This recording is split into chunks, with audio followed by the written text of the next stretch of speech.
Welcome back. Television advertising works. Otherwise, companies wouldn't spend billions of dollars a year getting them made and put to air.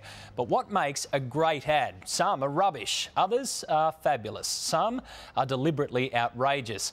Well, now Australia's best advertising minds are about to pass judgment on the commercials that work, those that don't, and those that just make us crazy. Gavin Alder has the verdict. Hello, I'm a Mac. And I'm a PC.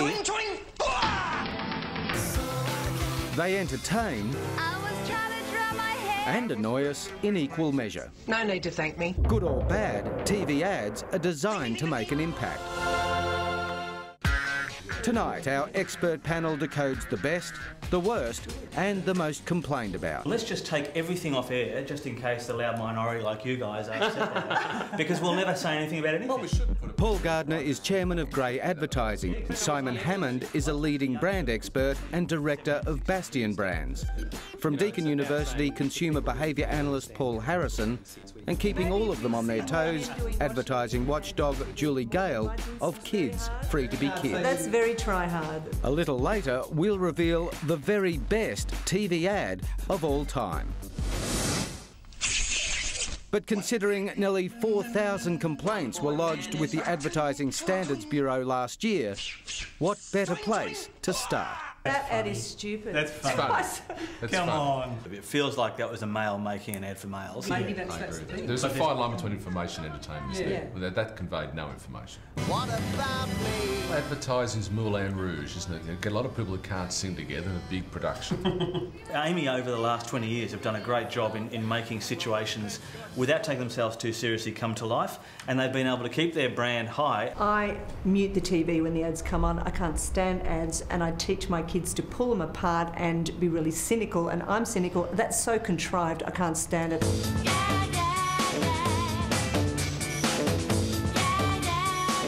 I can't believe they've used that. I mean, that is a sledgehammer approach. And let us remember that most people in advertising are men. Do you think a man's created that? No doubt a man's created that, I reckon. I think it's an attempt at humour. Yes. But I think that they've... By a guy for a female product. Yeah. At work, I used to tame my peri-peri cravings with... Wrong on so many levels. I think it's got an edginess to it and a heat to it, and it kind of fits with their chicken. But how can you be wanting at the end of it to promote a family brand with your whole family there, with the kids there, and then a woman in a strip club? From the most complained about to the most successful, but even effective ads don't please everyone. There are so many problems with the Dove ads. The bottom line is that it's a good ad. I mean, it sells Dove products and it's created a great position for Dove. It's all about getting people to buy their products. It's not about being good to women. But that's a very cynical view, Julie, and I think one step in the right direction is better than no step. First, soak in life, then soak in Omo. Very contrived, very contrived. I'd like to see more men represented doing the housework. That didn't work for me, that. Did it work for you? Absolutely not. Adland doesn't reflect the real world. You know, Adland reflects the desired world, this amazing world that people live in.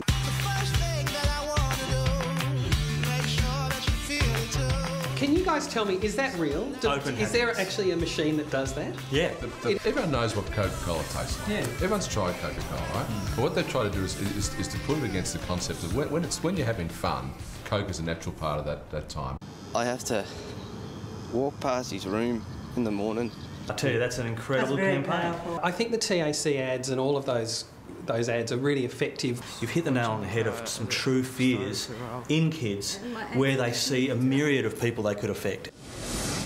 Here's a lesson for all advertisers. Just because we like your ad doesn't mean we'll use your product. I love the ad, but I don't think of Qantas. You think of Australia. And I think the thing that's is, where they're going wrong. Who's the target market? For me, it just leaves me cold because it's just been played for such a long time. It must be like 15 or 20 years old. Look at all these. Ah, yeah, you see, when I wonder what happened to the advertising industry when they created that piece of crap. Rubbish. There are category building ads, and that's a category destroying ad. Yeah. And that destroys this category, and ANZ think they're going to get some kudos from that. They won't. And now, as promised, our panel nominated Best Ad of all time. To find it, we've had to turn back the clock 26 years. Great old ad. Fantastic ad. It set the way for what Apple was going to become, which was a societal commentator, not just a maker of products. It was an ad that was actually launched during the Super Bowl, to launch Apple, and so all the iPads and all the iPhones and everything that's something today is all down to that one ad. It ran once. And I think that makes it the best brand on earth today. Still to come, what's really in your mince? They're doping the mince to make it look fresher than it actually is. Chemicals that should be off the menu. By adding sulphide to meat which they're selling should be investigated by authorities. Why the supermarkets spike your meat.